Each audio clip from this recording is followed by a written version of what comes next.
Hello. Wow. Wow, wow, wow, wow. Wow, wow, wow. Okay, so my changa, my new latest blend, by far, is the finest infused herbs ever smoked. By far. Um, it, it did have, like, I feel like there's a very personal bond that's forged. Sorry, DMT, China, always a little harsh on the lungs. This stuff, though, incredibly fragrant. My God, like it smells amazing. Like just the secondhand smoke in my room smells very nice. Also, I'm not smoking cigarettes, so I'm kind of purging shit out of my lungs. So apologies in advance for any disgusting fun that I have. But that's what happens when you stop smoking cigarettes. It gets released from your lungs. And interestingly enough, DMT like seems to it seems to really clear out my lungs. Like every time I'm done, I just blah, just purge. I mean, not like puking, but like just purging out a big fucking phlegm jam. But yeah, my God. So I thought this would be less strong than my last batch because I used more herbs, less DMT, and less MAOI.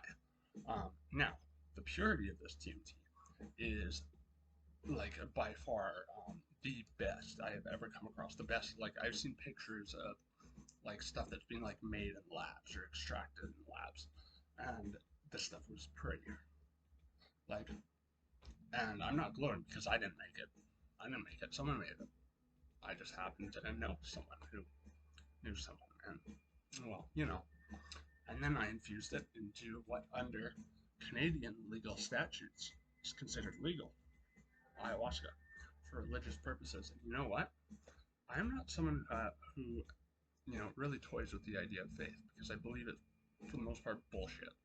Um, Sorry for, you know, sounding, pejorative to those of you who are more like, spiritually or religiously inclined, but your view is your view, my view is my view. So, um, in any case, I found myself saying I have faith in this blend before I smoked it, and I just started with 55 milligrams. That's it. Like that's it. That's it. Before, like, because I made such a strong blend before, you only really needed 50 or 60, and you held it in as long as you could, and gone. But this stuff, I didn't have to hold it in at all. I inhaled, I'll show you the bong I use. I call it my interdimensional wrist rocket. Well, it's more of a bubbler than a bong, whatever.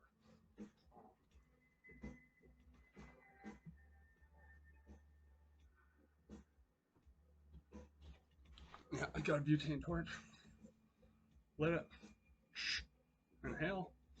As soon as I inhaled, boom, I felt it. The visuals are blam. And I exhaled immediately. I'm so glad I did because I went deep. Like, dude, like fucking. Okay, I do a lot of DMT. I've done a lot of DMT. I've probably done it over 200 times. And this isn't bragging. This is, I never think it's cool to hear about how like many drugs someone has done. Like it's only impressive in the context of like, oh, you've done a lot of hard drugs and you've come out of it and survived. I admire that because I know what it's like. But in terms of people bragging about psychedelic stuff like that, I don't fucking care. I really could care less. It's not how much you do; it's what you get out of it. Now, I'm just saying this because I have had a lot of breakthroughs. When I do DMT, it's go broke or go home, right? I want to fucking break through.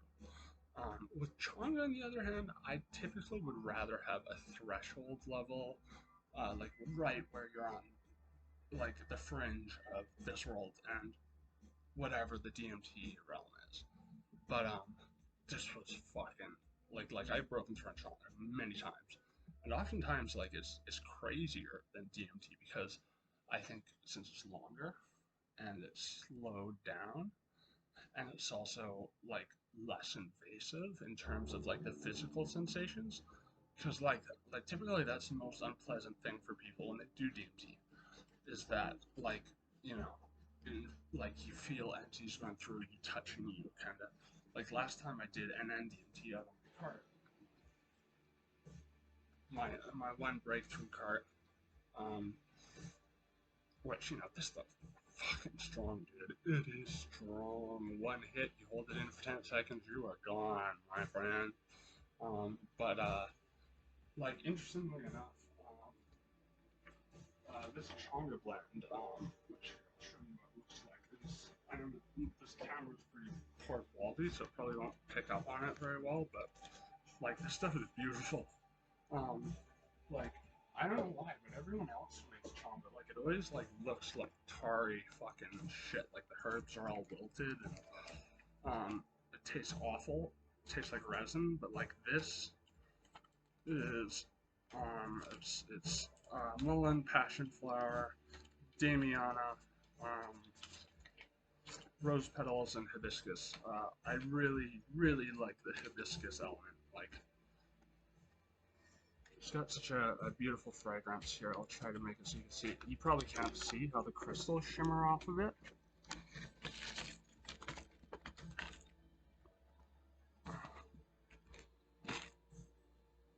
Yeah, there it is. Something beautiful, alright.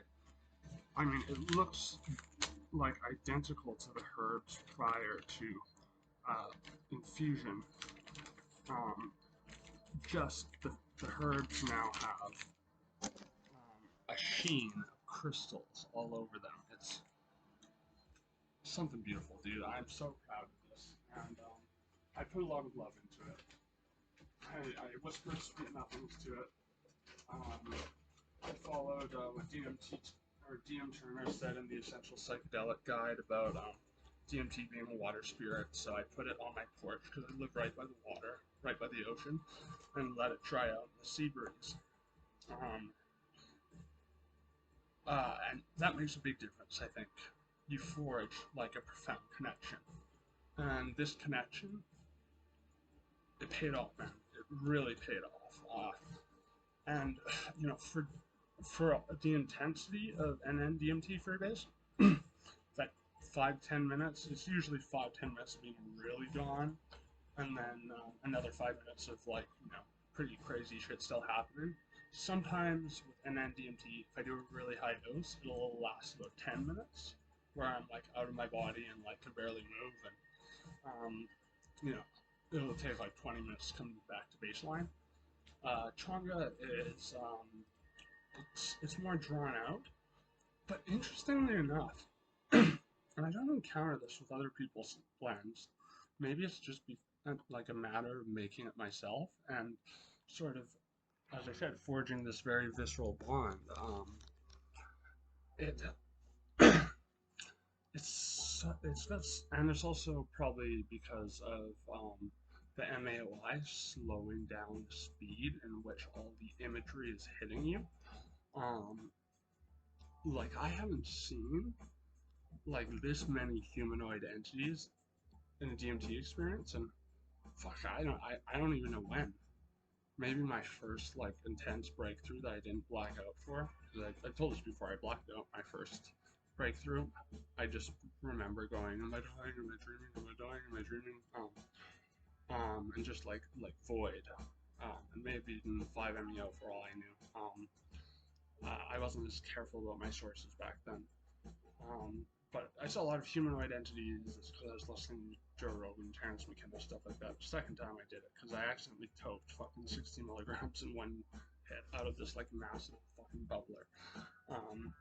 I know that sounds impossible, but it was all fucking gone, and it didn't, like, it had a catch. It didn't go down the tube or anything. But like I stopped listening to other people's reports, and I stopped seeing anthropomorphized entities. But I saw so many humanoid entities this time. It's really interesting.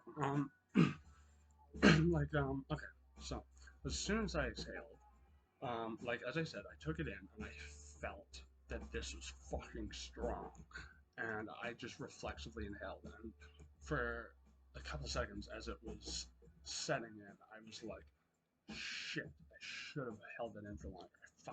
Did I waste it? Did I waste it? But like the visuals became like I was in this vast fucking space, like, and it was different than like I've done enough NN DMT as to where like yes the content is different every time, but it feels like I'm kind of traversing the same terrain. Um, it's kind of hard to explain. It's like being a voyager and start mapping things out. Okay, I'm gonna go through this room and I'm going to go up into this thing, and if I've done enough, I'll go through the thing and into what I call the Tryptamine Palace. But this was something else entirely. Like the first part was kind of like what I've described before in NN DMT, where you enter this room and it's like it defies like spatial logic. Like there's a corner here in this room. There's a line going down. This room is a big box, right? That's what our senses tell us. When I go into these like introductory rooms, and I'm not talking waiting rooms. Like the waiting room stuff was like, oh yeah, I didn't do enough. No, like this is as I've said before, DMT is incredibly uh, subjective. Um, and as I said, it's suggestible, which is I think why I saw like gestures and shit like that. First time I had that major breakthrough because I was listening to people talk about seeing gestures. But like this time, I saw like at first, um, and keep in mind like my head was kind of like just like whoa, dude, because I thought I was just doing like a tester dose, like I was like barely gonna feel it, but fucking like blew me away, and the content was so vast and it was so full of life, um, and it was one of those like really interesting DMT like high tier experiences where um, you find out it's all being sort of cast into being before you, like these like it's projecting like almost like holograms. Um, like for those of you who haven't done DMT, this sounds fucking crazy, but you know what? I'm still someone who doesn't believe in spiritual shit. I hate woo woo science. I fucking or spirit science, woo woo fucking bullshit cures, like panaceas. Like I only wear this crystal kind of ironically. Like I hope that because I'm an agnostic, I don't know. I don't know the truth about anything. I fully embrace Robert Anton Wilson's maybe logic. I think it's the only honest philosophy you can have. That doesn't mean you can't make certain inferences about things, but it helps a lot because it allows for your convictions to be fluid. And when you have fluid convictions, you're less prone to getting, kind of involved in one, say, like a political ideology or some sort of like dualistic, like, oh, I'm on this polar end of a belief system and I have all this support and you're getting brainwashed at the same time. But when your convictions are fluid and you're willing to admit that, and this is such like a weird crime on the internet, you're a hypocrite. I've expressed this before. I think in my Congregation of Jackals review that it's like the biggest crime to be a fucking hypocrite on the internet. Trust me, there's a lot worse things than hypocrites on the internet. But you know what redeems being a hypocrite? Being like, you know what?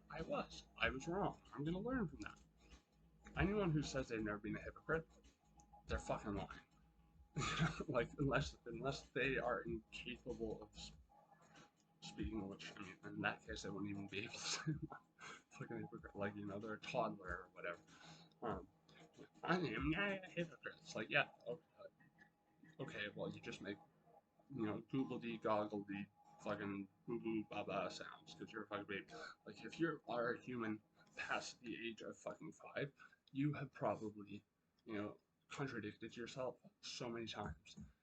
But you know, that's not what matters. As I said, what matters is what you take out of that.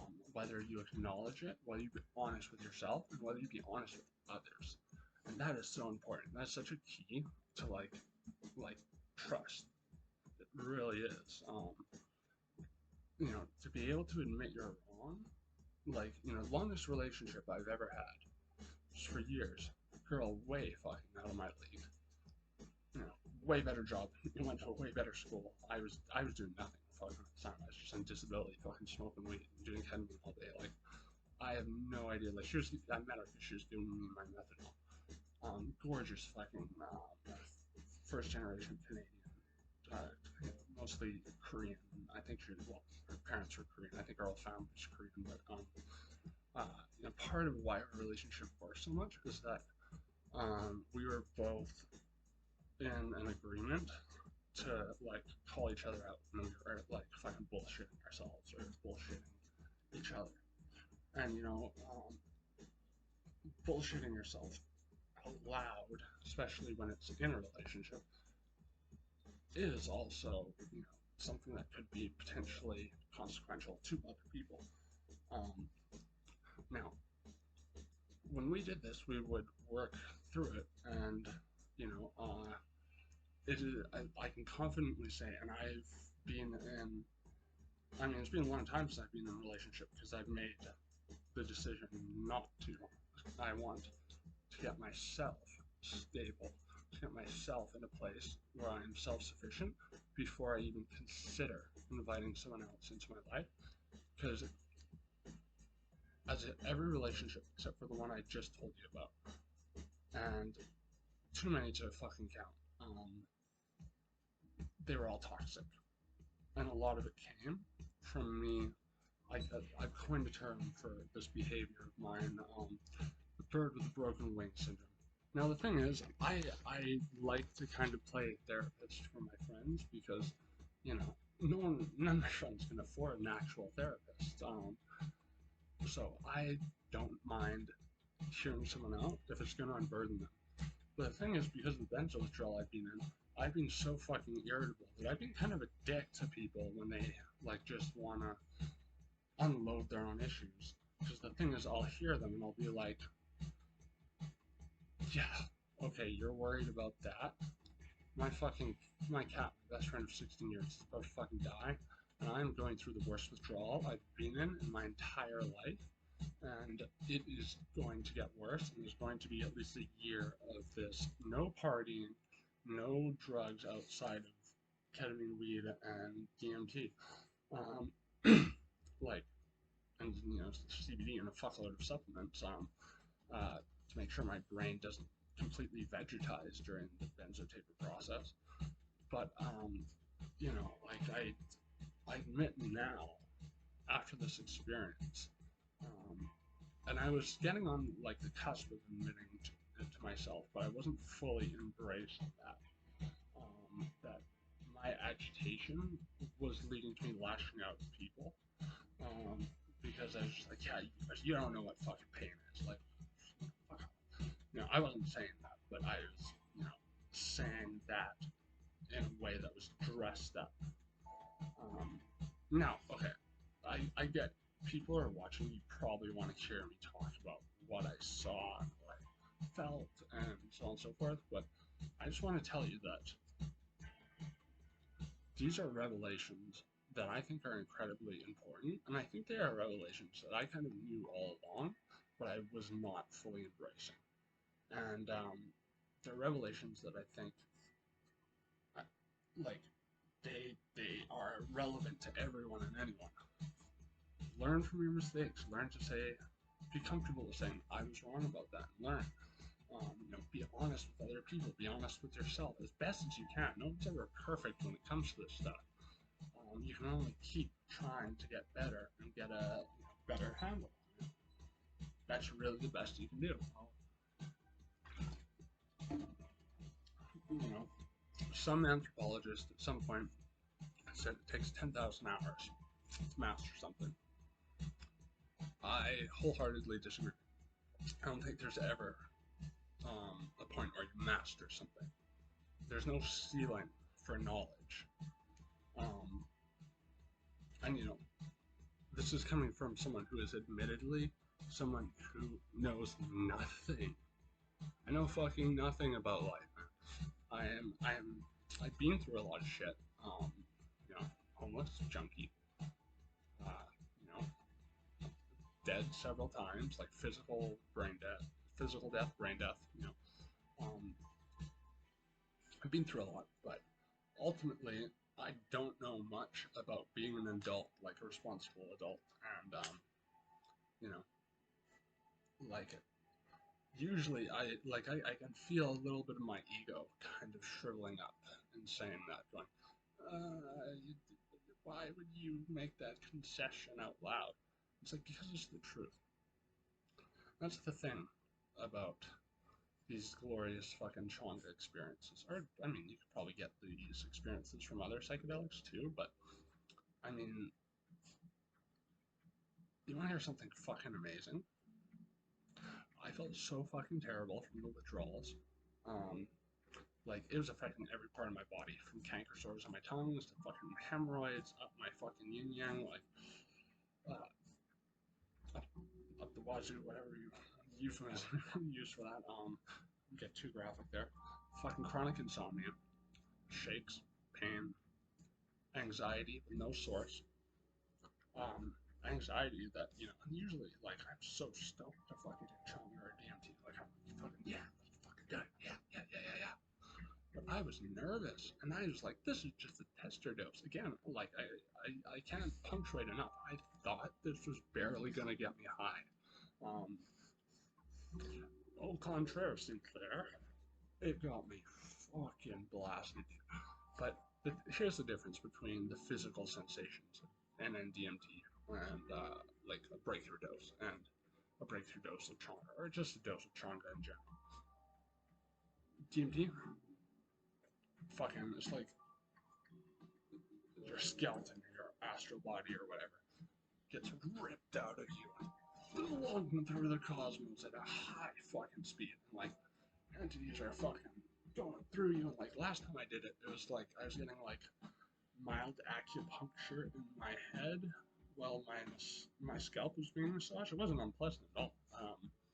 DMT entities are usually nice enough to be like, do you want this? It may help. So, they did that last time. The thing is, NN DMT, as I said, bam, bam, bam, bam, bam. Super fast. Super fast. Over super quickly. Usually it's hard to reintegrate those experiences. I do not get and I've said this before, I have treatment resistant major depressive disorder. Nothing a doctor can give me will help with that. But I've been able to treat it up until benzotaper with long-acting psychedelics. Because long-acting psychedelics would give me an afterglow for a couple days. But I haven't been able to do that. And I think it's just my metabolism and my system, my CNS being so depleted, I just, like, it's unpredictable what's going to happen if I eat something, like mushrooms or LSD or whatever. And I try to pride myself on being a responsible psychonaut. I made mistakes here and there, but I'm like pretty strict about like back when I could drink alcohol, not drinking on it, not taking other drugs with it, except maybe weed or ketamine, but that would be planned in advance. MDMA, I can't do MDMA anymore. I almost gave myself like serotonin syndrome. I gave myself a little serotonin syndrome actually last time I did MDMA and 2CB, and that's when I was like, yeah, you know what, I just can't fucking do these long-acting psychedelics until I'm more stable physically. Mentally, I'm going through a lot of stress, a lot of frustration, but at the same time, I'm also like if there's one thing I have picked up throughout, like, all the crazy shit I've survived in life, you know, being stabbed, being pepper sprayed, sleeping on the streets, almost being kidnapped, almost being fucking, like, molested, solicited for sex and shit like that. Even when I was like a broke junkie wanting nothing more than a fix, I didn't give in to that shit. Um, so I know that I'm not going to give in to fucking withdrawal. I read that a lot of people with benzo withdrawal who are on a taper end up killing themselves. You know what? I've also read the same thing about treatment-resistant major depression, or just major depression in general. That's why it's considered the most dangerous mental health illness you can get. Like, it doesn't cause delusions, it doesn't cause psychosis, unless you consider pessimism a delusion, which I don't. Like, I'm fairly well researched when it comes to pessimism. I'm not really even a pessimist anymore. I'm more of an absurdist. I think absurdism is kind of the answer to pessimism, but that's a, you know, that's a whole other fucking, you know, rabbit hole for a whole other video. And I know that as much as I hate it, and as much as I felt like I had nothing going for me, and I'm not going to have anything going for me for a long time because of this fucking withdrawal and the at least year it's going to take to get off these benzos, and then, you know, the post-acute withdrawal after that, you know, it feels pretty fucking hopeless. But I still am like, I'm going to survive this. And you know what's fucking really, out of all the cool visuals, which I'll get into. Let's just, you know, let's get, you can't have your pudding unless you eat your meat, so, and we're gonna eat our meat here. That sounded dirty. Paraphrasing them. We'll get to the pudding, which are the cool fucking visuals I encountered. Because, yeah, the content of these visuals was, like, more than, like, maybe I've experienced more in a DMT experience, over the last, say, year, but it's always so fast, and so intense, and, like, so physically uncomfortable that I don't process it. But this was very fast, too. It was still a little bit slowed down because, you know, changa's longer than MAOI, slows down the visuals, but not that much. This is a very strong fucking experience. But physically, I feel no withdrawal symptoms. As you can probably tell, I am buzzing with energy, and like my high went away like an hour ago. And I know this from my past experiences, and this has only happened with my blends of changa. I don't know if it's just because of how I make it, because it's more pure, than like whatever fucking shit people I know make that's like, or sell or whatever.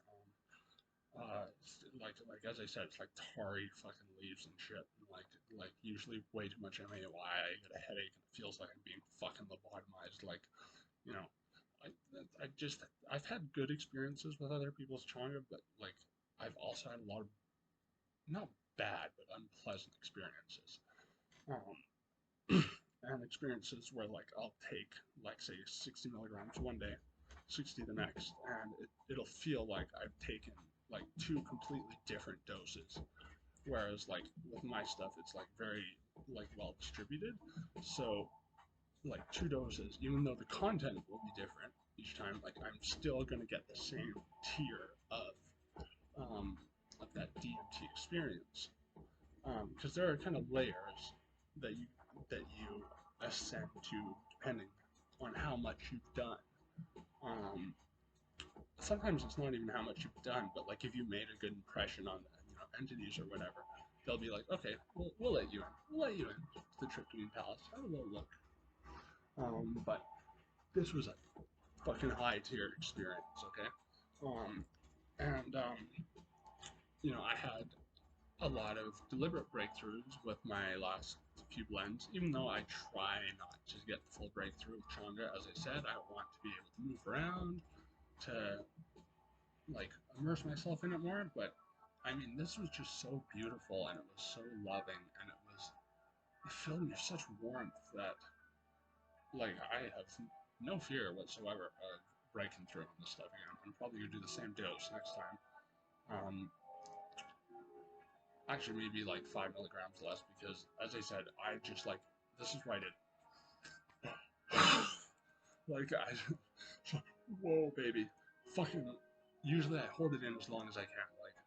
Like if I take a hit from that fucking cart, the one hit wonder cart, you can hold in for 5-10 seconds to break through. I'll try to hold it in for like a minute. This stuff, oh no, instant fucking zang, bang, you're gone.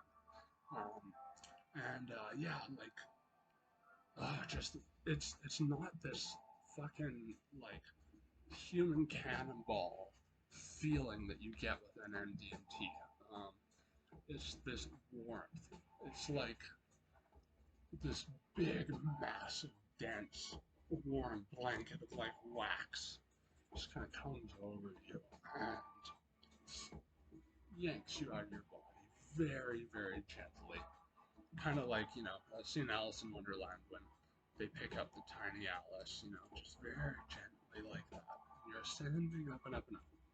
And, like, it's so fascinating that, and I think this is because of my neurochemical deficiency that causes treatment-resistant major depressive stuff, which is, not affected by ketamine positively, whereas most people with bad depression get positive effects, lasting effects from ketamine. I don't. I just get pain relief effects, and when they're gone, the experience is gone, and it doesn't last long for me. Like I did, like a muscle shot with like 100 milligrams of ketamine early this morning because I felt fucking horrid. Just I was going, woof, I feel fucking bad. And I know 100 milligrams is a lot, but I've got like pretty high tolerance, so like that is like I was doing yoga and shit. I was nowhere near anesthetized.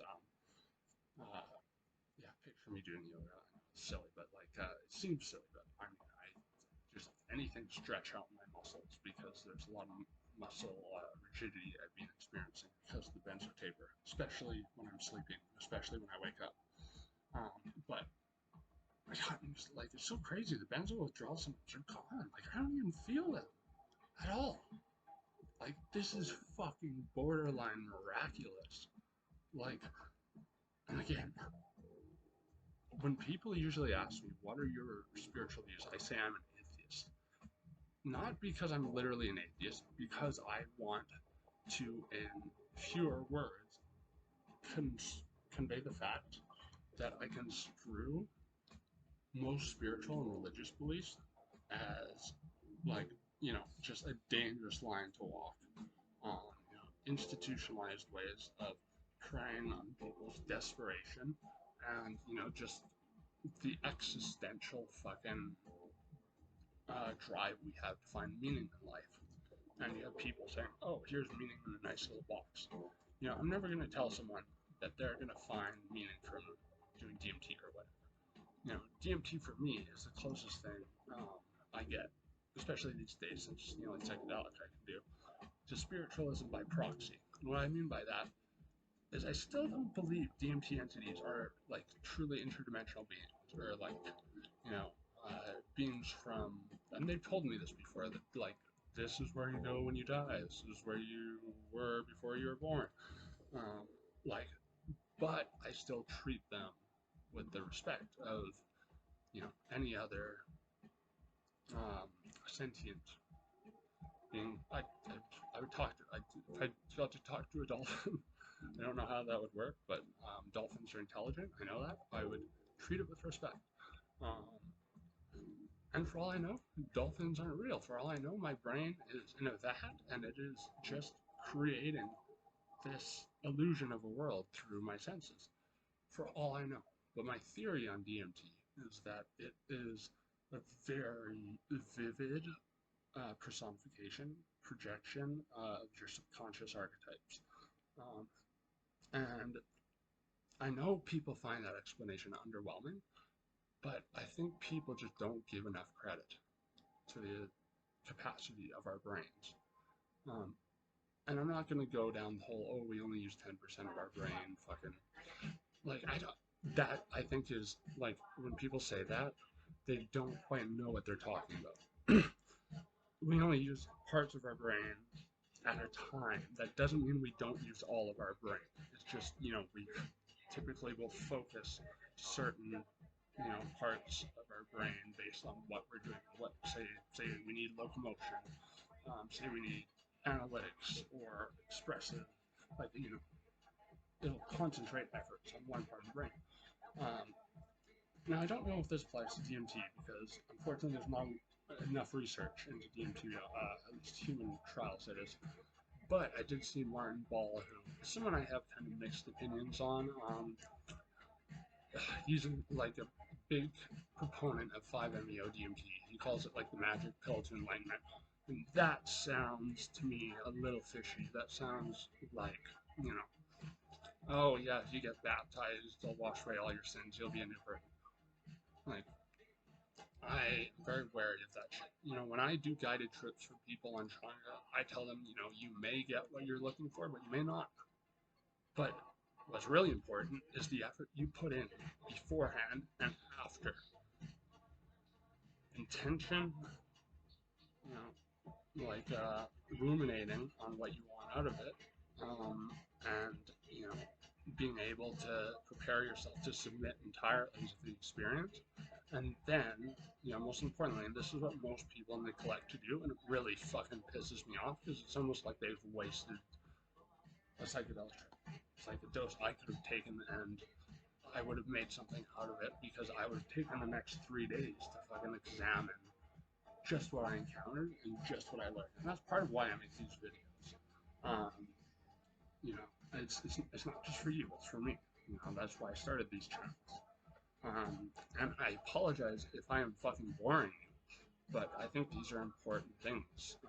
If you want to be a psychonaut who genuinely gets value out of the experience and who genuinely is someone that could potentially, become a pioneer in this so-called psychedelic renaissance, which I think is really being fucking, like, it's had its legs cut out from under it, or, if we're going to speak proverbially, it's had a leg cut out from under it because people are just using it as an excuse to make money, and that never bodes well for people, for a movement, because, the wrong people do it. I won't do a guided trip for someone who has bipolar or anything like that. It's irresponsible. They shouldn't be doing psychedelics. They shouldn't even be smoking weed if they have bipolar or schizophrenia. Any predisposition to a psychotic disorder. I've said this before, I cannot say it enough because people don't listen. I know people who don't listen to that. And I get it sucks to be born with an irreversible neuroses you have no control over. As I said, I have one myself. But, I was lucky enough not to be born with a psychotic disorder. I'm lucky enough to have only ever experienced psychosis once from shooting cocaine for days on end, which doesn't matter how sane you are. That'll make you a little crazy. And it only lasted about a couple hours, and that was scary enough to make me stop doing it. But, anyways, sorry, man, I'm just like, this is the thing. The energy, the lasting energy that I get, and it's weird because it's only really from my chunk. I think it's just like a matter of like the amount of like thought and love I take time just like looking around and like, hey, so beautiful. Like I love you so much and we're gonna have some great times together. Like if anything is at least building a bridge and psychologically speaking, to this doorway. I'm mixing metaphors here, but whatever. That can lead to something, either, terrifying and oh my god, traumatizing. I never want to do psychedelics again. Like fucking Adam from Psych Substance has said like fucking 7 or 8 times in his videos. Or you can do it and you can have a fucking great time every time and get something out of it because you put a lot into it beforehand. You invested your thought, your effort, your attention, and most of all, you care about what you're doing. And another thing is also, malleability and being willing to change your mind. I mean, but also, you got to be self-aware about if you're starting to act a little delusional. Because, like, when I was prescribed ketamine, for example, the reason I stopped, and I started doing ketamine again because I feel like shit all the time, it's not because I like ketamine. Well, okay, I like ketamine a little bit, but when you're doing it every day, and I only do it once a day, I do it in the morning because I feel like shit. Um, it loses its novelty. I no longer am like, this is a cool dynamic experience. Like, it's just like, okay, cool, I got some pain relief. Let's work out and play some video games, maybe take a shower, do some meditation, depending on how capable I am of moving without hurting myself. Yeah, so microdosing too. I microdose, but I don't get antidepressant effects from it. And the majority of people with depression do. What I do get is it sort of enhances my focus and it puts me in sort of flow states. But I really, when I microdose, I mean, I fucking only take a point with like some nice and enhancement, like you're supposed to. Sorry.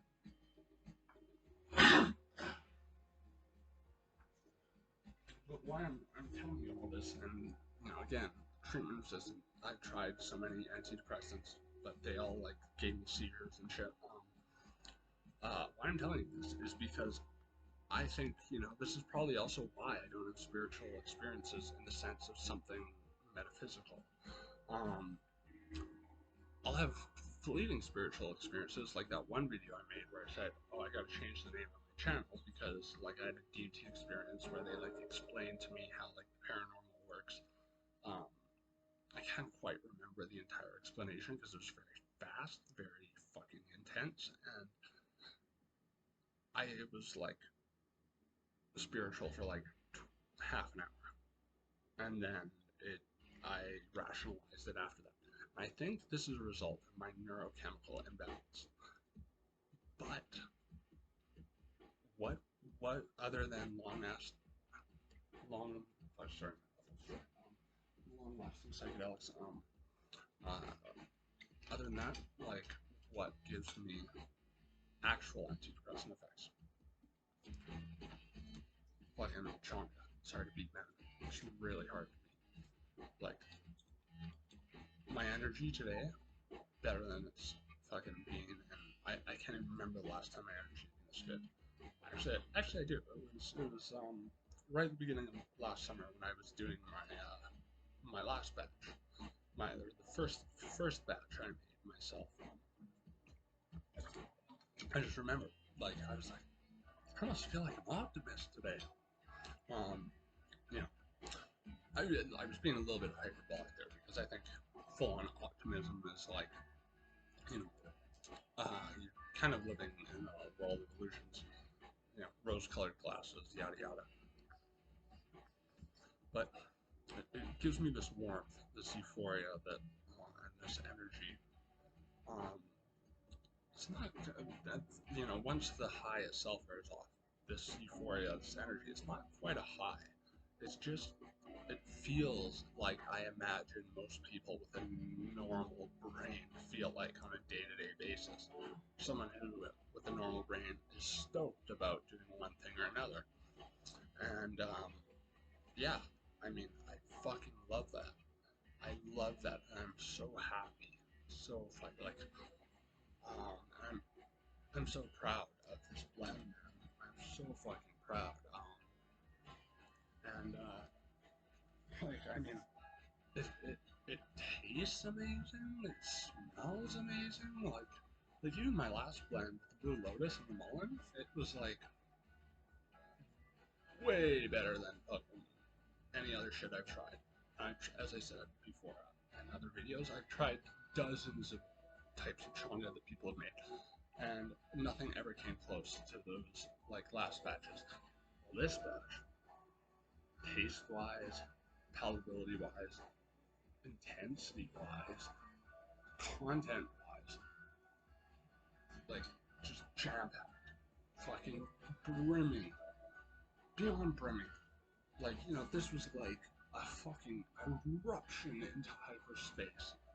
But the eruption was like, I don't know, like picture yourself as like the Silver Surfer fucking, and a volcano's just erupted and you're riding that wave of fucking magma. And the wave is just like, actually instead of hot magma, it's like warm cotton candy, and it's just from your this warm cotton candy, just like waves coming up and crashing into you. Like that's what it felt like physically. It's just this warmth, and like it, the onset. And this is, I've only gotten this with my own changa blend, so like I'm really trying to determine whether this is a matter of the blend I've made myself, or it's a matter of the connection I've established with these blends. You know, it's impossible to say. But I never get this level of warmth and euphoria from like, you know, DMT products. I mean, I haven't done like full on ayahuasca, pharmawaska, whatever, but I don't feel I need to, because changa is, from what I hear, like a full level like ayahuasca experience, but instead of, you know, puking shitting yourself for 6 hours, it's like 20 minutes, and like your throat may feel a little raspy afterwards, but that's it. You're down and you're left with this like incredible feeling of strength, resilience, encouragement, and support. Now, I've teased you for a long enough, so I'm going to get into the visual stuff. Um, it was a lot. It was a lot. As I said, there's a lot of humanoid entities. I almost never see humanoid entities. I usually see like what are like kind of like gelatinous masses, and like I can tell intuitively that they're like feminine or masculine, or like it's sort of, yeah, like a gut feeling that, oh, and also the color schemes too. Like it was like a rose pink entity, you know, spiraling around, flowers coming out of it. Like oh yeah, that's, you know, it's got a feminine vibe to it. But this was very interesting, this trip, because like usually what happens I find with DMT is like you get, you know, an entity that initially sort of, it's like it's processing you, and it's sort of like prepping you for the grand culmination where, you know, you get to, you know, usually with NN DMT I find it's like you see the big entity doing everything, the puppet master, it's usually the term I use. And it's usually like with NN DMT, because it hits you so fast and it's over so fast. I'll see them for like a little while and I'll be like, hey, what's up? Give me a hug. And then I'm like down. But this time, it actually like, I actually got to like kind of hang around this entity, but I'll get to that after I try to put words to the crazy fucking like, I don't know, 15 minutes leading up to it. At first, yeah, it was like this massive space, but it wasn't like usually, as I said, like with NNDMT, it's like the territory. It's like you go into like this big kind of room thing, but the room is like, it seemed massive, but it seems tiny at the same time. It seems massive, seems tiny. Like it defies spatial logic, like I said. And this thing, it was very interesting. I mean, again, I was kind of reeling that like, oh fuck, this was way more intense than I expected. So I wasn't paying as much attention here as I was during the rest, where I was like, this, you know, I feel great. You know, I'm loving this. This is cool. And you know, was able to take it in a little bit more after that first, like, sort of wham bam introduction that took me off guard. But, you know, despite the intensity of the visual, I felt very good. So it was pretty quickly, I felt like just fine. And I was like, this is really cool. And I was just like, wow. Like, it was one of those trips where I was like, wow, wow, oh, so beautiful, so beautiful. Oh my God, so wow. Like, um, so first entity, um, this is in this giant space. They were like, and the space was like these symmetrical web-like things, and the entity itself was like, looked like a giant butterfly-like thing. Now again, I could be a little inaccurate on my description here because again, I was kind of like, whoa, whoa, whoa, my ego was sort of just like curling up in a fetal position and fucking vanishing into the void. So yeah, it just took me off guard a bit.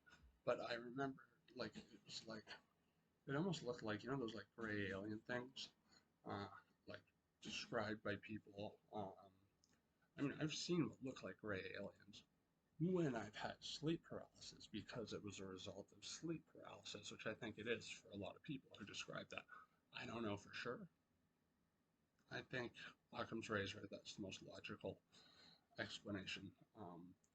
You know, I remember listening to Bud Hopkins once, who was an artist turned like regressive hypnosis dude getting alien abduction stories out of people. I mean, some of them are very interesting, but I mean, ultimately, I don't think there's a lot of credibility to them.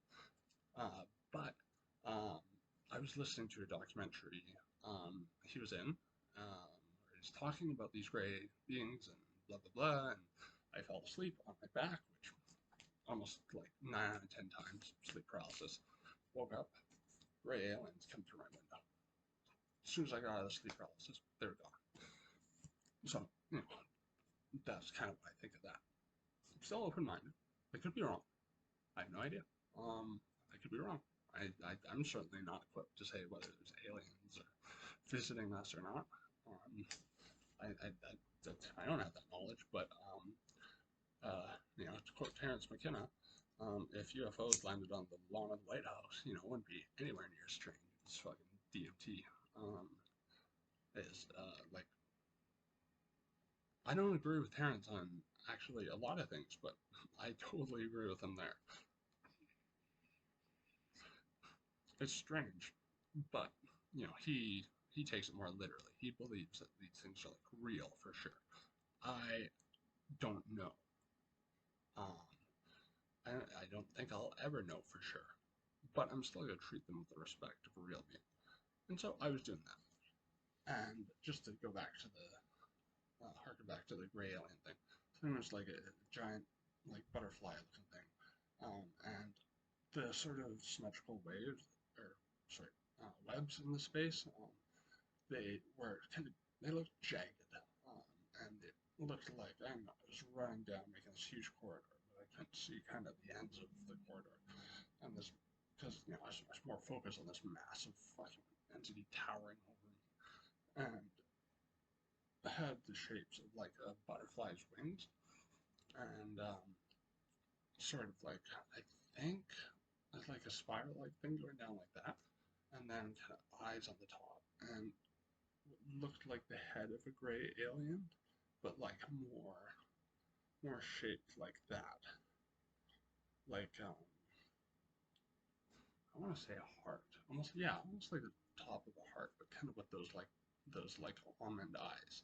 It's big, like I don't think they were black, but they were like big like bug eye things.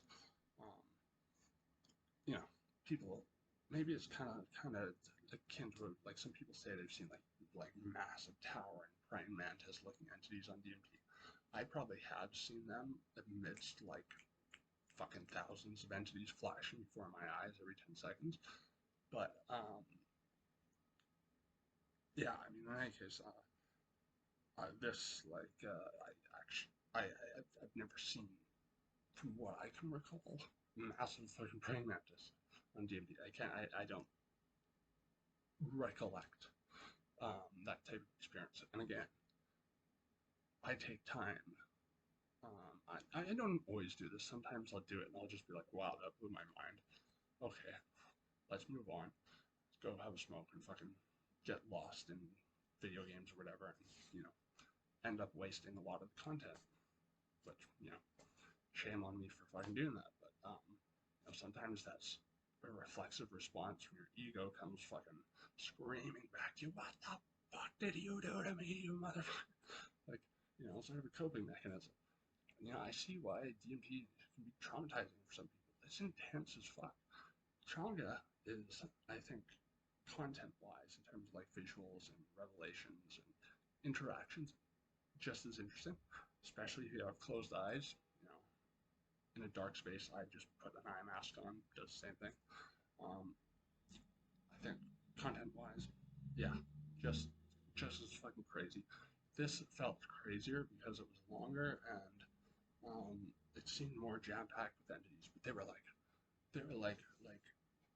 so after I go through the butterfly thing, that kind of like wrapped itself around me, and I felt even more warm and like, oh yes, yes, I'm going home, yes, it's like I felt like I was being reunited with the lost tribe, that's how cool it felt. Uh, yeah, I mean,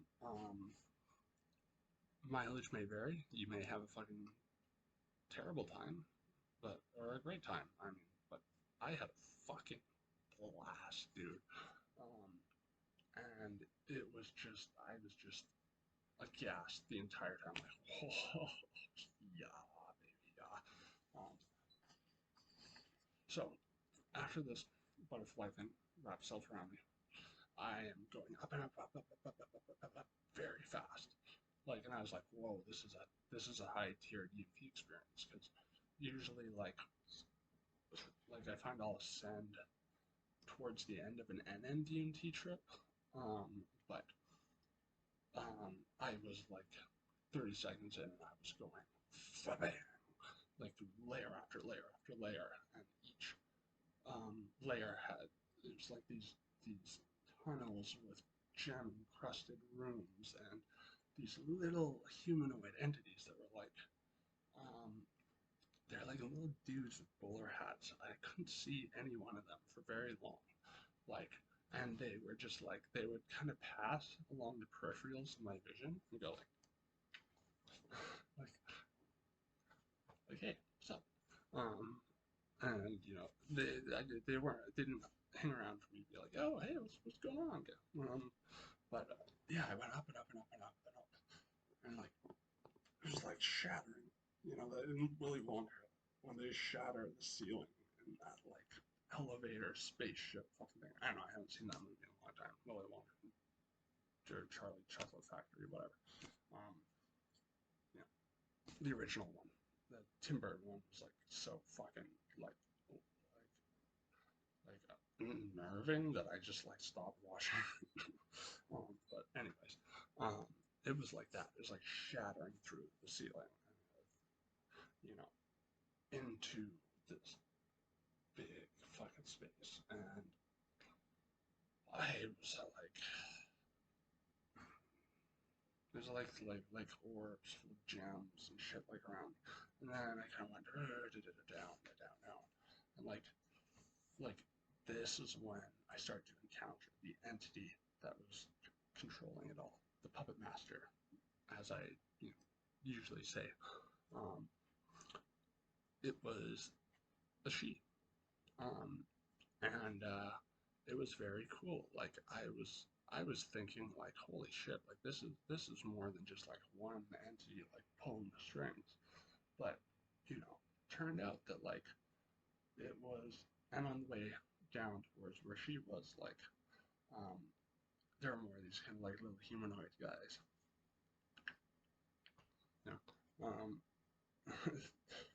This is just so wild, but I love it. Man.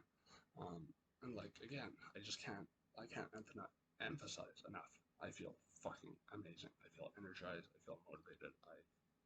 I'm starting to feel the withdrawal symptoms creeping back a little bit, but nowhere near like I like the complete, like I felt wrung out. Fucking like just like the benzos were going like, fuck you, buddy, fuck you. You know, like wearing me the fuck down, with no subtlety whatsoever. Um, and yeah, like I can barely even feel it now. Like this is fascinating to me. But like I know it's energizing. I know it's innervating. I know changa's got a temporary antidepressant effect for me. But I mean, I've never quite had something that's like taken away my physical sensations as much as like this has today.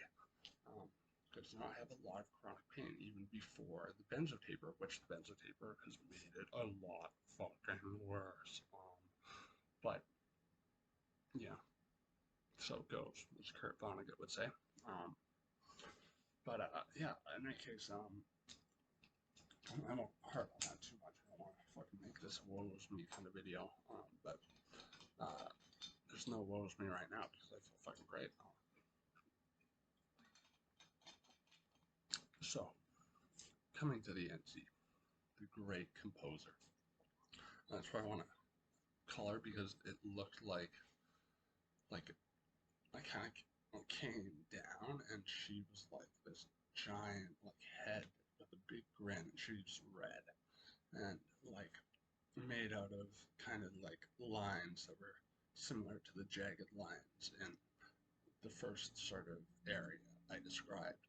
Um, and she just big grin, but like something like a crown, or what looked like a crown, sort of coming up from here, so I could see like the bottom of her nose. And she had her hands out like this, big long nails, and what kind of looked like an organ, or maybe um, like some DJ equipment, whatever.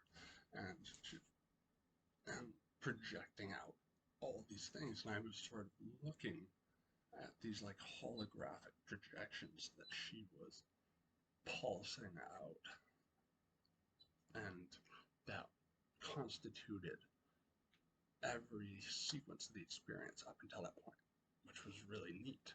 Because like from the breakthroughs I've had, I know that a high tier experience is usually like one big enchilada, one big entity that's like getting everything else to dance for it, or it's creating itself. I don't know for sure. I don't know how this stuff that is very hard to encapsulate into words alone works. I don't know the inner mechanisms, but you know, the most I know is that typically there's like a territory, for lack of a better term, that is followed and go in a certain direction and go up. So I can, you know, as I said before, this was like wholly different. This was like an incredibly different version of sequences. I still went, as I said, plunged through the ceiling, and then kind of down. And usually, when you come down, it wears off and it's done. It's like, okay, I can see a couple colors with my eyes closed, but they're like fading out. I'm like, finito. But no, no, no, no. Sitting down, and like even those top or high tier NN DMT experiences, I'll see the puppet master, you know, type entities in flashes. I'll see like a couple flashes of them. They're usually massive behind everything else, controlling the show. But with her, this time around, I got to hang out a little bit. I felt so tiny, and she was like massive. Like I was just kind of bobbing around her. And, you know, I felt this sense of love and connection and inspiration. Like, uh, and, I mean, I could be wrong about this. Maybe I just seeded this in my own head, but I've had DMT entities before tell me not to ketamine, or at least not to do as much ketamine. Um, I mean, I've cut back on the amount I do quite a bit, but it's still like once a day, usually in the morning. Anything more than that, and like I'm seriously fucking my bladder up. Um, but and I only really do it out of desperation to get rid of these fucking withdrawal symptoms. Um, and I don't mix it with DMT anymore because, like, even though that makes it a far more intense experience, I usually forget the majority of it. Just like if I go into a K-hole, I'll be like, wow, I just experienced something profound, and I come out of it. But then I'm like, oh wait, I can only remember like 3 kind of snapshots out of the last hour of being like fully anesthetized, feeling like I've encountered like angels or fucking the suit of the universe, something that feels like it has a lot of weight. Um, and I also started to feel like the last few times I did changa and ketamine, that like it was creating these 2 different experiences that weren't merging together anymore, whereas they did used to merge together fairly well. But I feel like she said to me like, yeah, like cut back on that. But was I started to explain to her like, it's been a while. Um, that it hasn't been that long since I've done NN DMT. I did NN DMT a couple days ago from the cart. But I said it's been a while because there is a familial sense of like deep, tangible connection that I get when I do changa I've made myself. And I think it may be the addition of the MAOI, but I also think, as I said, it's what I put into it. And so what happens is I feel and again, these are like it is a different experience. It is a much different experience. The content is similar. You're still smoking DMT, but you know, uh, it's there's a lot of contrasting differences. I'll put it that way. I don't get too in depth on that because again, these are subjective experiences. They'll vary from person to person to person.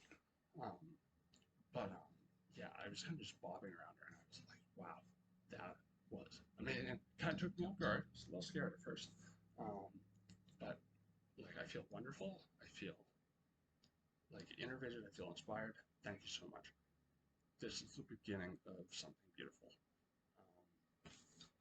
And then yeah, I mean it ended pretty abruptly. Like I just kind of was like, yeah, bye bye, fucking embrace. You know, usually I'll to the smaller entities, I'll put my hand up, be like, what's up, fist bump, whatever. Um, open my eyes, I could see some sort of like over here, like holographic, like these things were coming out like holograms, but that wore off after like a minute. And I just ran to my mom and I was like, holy crap, that was fucking amazing, that was amazing, that was amazing. I had to tell someone about it. Um, and, it's part of why I made this video. Not so much because I want to pander to people who want to hear about how crazy fucking DMT and changa is, but because I want to cover all the bases of this experience as a means of reintegrating it.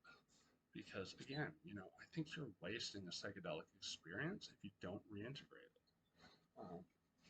Don't take time, after the fact. And, if a big part of precluding your ability to reintegrate something is what you do during the time you're on a psychedelic. And what I mean by that is like if you're drinking booze and fucking like just getting as fucked up as possible, if you're in a space where you don't really get to reflect, you don't really get to embrace introspection, revelations you have, basically you're not using it in a therapeutic manner at all. You're using it recreationally, which is fine. That's fine. If you want to do that, that's fine. Just be responsible, please. I mean, I'm not saying mix drugs. That's not what I'm saying at all. I'm not endorsing that. Like if I do fucking ketamine while I'm on LSD or 2CB or something, I will be very calculated about like, okay, I'm gonna do it this point, and I'm going to make sure that I drink water through this entire trip. And I am going to take care of myself. I'm going to eat. I'm going to take vitamins when it's done, and I'm going to, thank the experience. And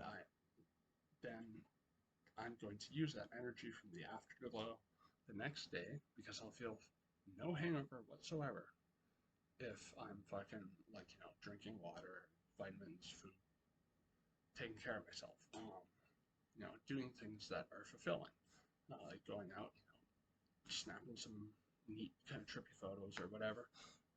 And this is why I mostly trip alone, because I actually want to get something that is going to help me to improve myself. And it's very hard to convey this to people, especially people who don't do psychedelics, or people who only know them as like drugs, and drugs are something purely for partying. You know what I mean? I spent my entire life doing that. Taking drugs for the wrong reasons. I want to limit that as much as possible. I'm not perfect anymore. Every now and then I'll be like, oh, well, maybe I want to do a second dose of ketamine just so I can dissociate from the shitty reality I'm in with benzo withdrawal. I'm not perfect. I'm not perfect. Right? But, I really try to melt what I can out of these experiences. And I have a great deal of respect. That's another thing. It's important to have a great deal of respect. And, for those of you who know what I'm talking about, I'm preaching to the choir. But, I feel like kind of a moral obligation to say these things, so you don't end up like fucking Adam from Say Substance being like, video title, I was wrong about psychedelics, my family left me. And it's like, dude, you just implied to a bunch of people who haven't seen this video that psychedelics are the reason your family left you. No, you're creating addiction and going on a fucking drug binge. That's why they left you. Don't throw psychedelics under the bus just because you know they'll get you more clicks. Come on, dude. I'm sorry. I don't care about clicks. I don't care about monetization, making money off this. It'd be great if I did. Don't get me wrong. But I don't think that's very realistic. Even if hypothetically I did get like a big follower account, the best I could ever hope for is like sponsorship or something. Still unlikely. But again, not why I do this.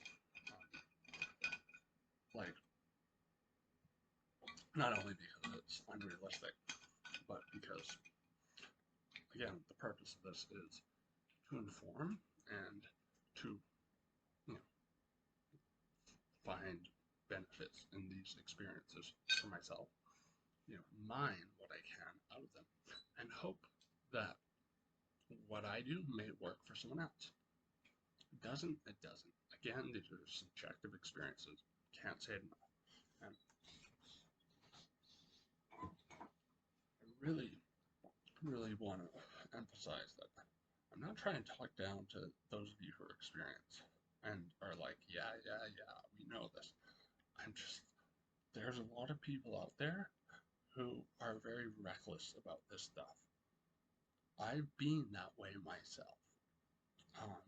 And a lot of people who aren't honest about why they do psychedelics, they're honest about what they do, when they do it, what they do after they do it, what they do to prepare. A lot of people just aren't. It's just another drug, and that's what gets psychedelics bad fucking rap. Is people just treat it like another fucking drug. It's unfortunate, but it's true, But in any case, if you've lasted with me this long, you are a fucking ace. Fucking appreciate you. And I apologize if this is like me uncoiling a lot. But in a way, it is. This is a big part of my reintegration process. I can think about these things, or I can say them out loud. If I say them out loud, capacity for me actually having an imprint left on me from these experiences. Um, I think it's far greater. Um, and yeah, I'll close on that. Because this is going on for a long time. But hey, you know what? I've got like almost 2 grams of chocolate left.